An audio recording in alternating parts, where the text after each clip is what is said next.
Salut, bienvenue pour un épisode 4 des Olympiades des calamars, donc des calamars, pas des calamars. Une vidéo tuto pour expliquer la catégorie de jeu et leurs points. Je vous invite à aller voir les épisodes précédents pour avoir des infos sur la saison régulière, la mi-saison et le tournoi. Et qu'est-ce que les Olympiades des calamars, entre autres. Donc cet épisode va permettre d'expliquer comment sont gagnés les points dans tout le championnat. Donc que ce soit à la saison régulière ou à la mi-saison, à la différence du tournoi. Donc je vous invite à voir l'épisode 3 pour plus d'explications sur le tournoi. Si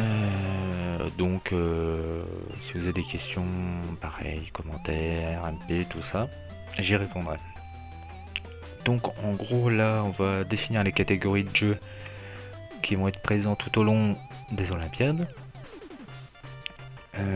Donc ils seront définis à chaque session et les récompenses parmi ça c'est les points.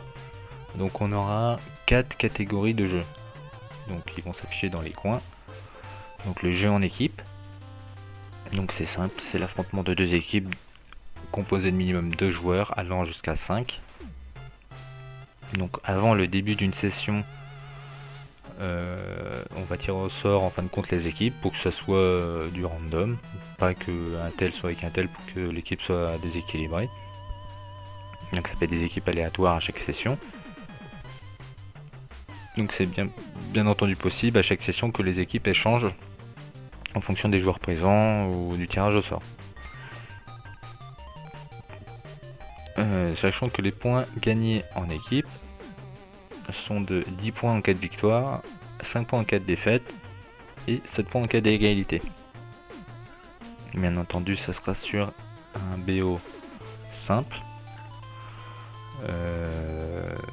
Donc voilà. Bien entendu, les points gagnés, c'est sur l'ensemble de l'équipe. Éventuellement, une équipe de 3 joueurs qui gagne un match, c'est chacun 10 points. Et l'équipe perdante en face, ça sera chacun 5 points. Bien entendu, les règles diffèrent selon les jeux d'équipe. Donc les règles sur League of Legends ne vont pas être les mêmes que sur Overwatch. Voilà. Les jeux en versus, donc c'est très simple, c'est la base du jeu de combat, donc c'est du 1 contre 1. Et là, par contre, c'est en BO3. Donc on va s'affronter sur 2 manches gagnantes. Le premier à 2 manches gagne le match. On va attribuer en fin de compte un temps de jeu pour les jeux versus. En cas de dépassement, donc les règles sont indiquées sur la fac du jeu en question. Et donc c'est pour voir s'il termine le BO dans les temps et pour définir une égalité, une victoire ou une défaite. Le joueur ayant le plus de manches, qu'il soit 2 manches gagnantes ou 1-0, gagne le match.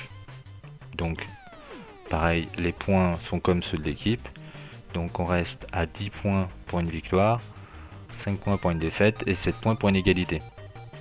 Donc 7 points à chacun des joueurs.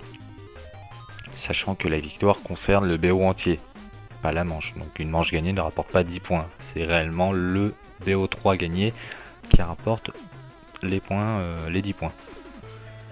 Ensuite on a les jeux speedrun. Donc c'est autre chose.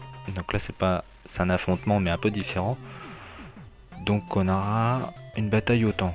Donc les 3 meilleurs temps, donc ceux qui accèdent au podium, premier, deuxième, troisième, sont déclarés vainqueurs. Donc seulement ces gens-là ont les points. Donc en gros, on va définir un temps. Les 3 premiers joueurs, donc ça c'est la règle générale, hein. Les 3 premiers joueurs ayant terminé, ça arrête la session de jeu. Et après on calcule les premiers, deuxième, troisième selon les points. Bien entendu, il y aura toujours un temps d'entraînement avant le début de la session. Et à la fin de la session d'entraînement, on démarre le top départ, les 3 premiers qui finissent mettra fin à la session. Donc pour les points speedrun, on part pour le premier 15 points, le deuxième 10 points et le troisième 5 points. Voilà. Pour terminer, la dernière catégorie de jeux, c'est les jeux classement. Donc ça se détache des jeux speedrun c'est que là, tout le monde gagne des points. Donc le principe, c'est de terminer le plus haut possible du classement, de la catégorie jeu classement, pour avoir le maximum de points. Bien entendu, chaque jeu a une règle différente, donc la règle générale, c'est réellement c'est celle-là, donc tous les joueurs gagnent des points. Et dans tous les cas, on prend en compte la fac sur le genre correspondant. Niveau des points, c'est un peu différent des autres. On part sur le gagnant 10 points. Donc le premier du classement a 10 points. Ensuite, on va comptabiliser de la manière suivante. Le reste, par exemple, le deuxième va gagner 9 points, moins sa position dans le classement. Donc, s'il est deuxième, 9 moins 2, on va arriver à 7 points. Pareil, si un joueur est cinquième, on va faire 9 moins 5, on va arriver à 4 points. Et tous les points vont être comptés de cette manière. Donc voilà.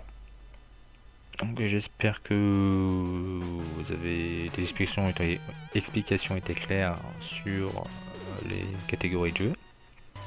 Donc, bien entendu, à chaque session, on va tirer au sort un jeu de chaque catégorie pour varier un peu chaque session et toute la compétition en fin de compte. Voilà, si vous avez des questions, n'hésitez pas à me les envoyer ou les mettre en commentaire. Et je vous dis à la prochaine pour un épisode 5 qui va concerner les points succès. Allez, ciao!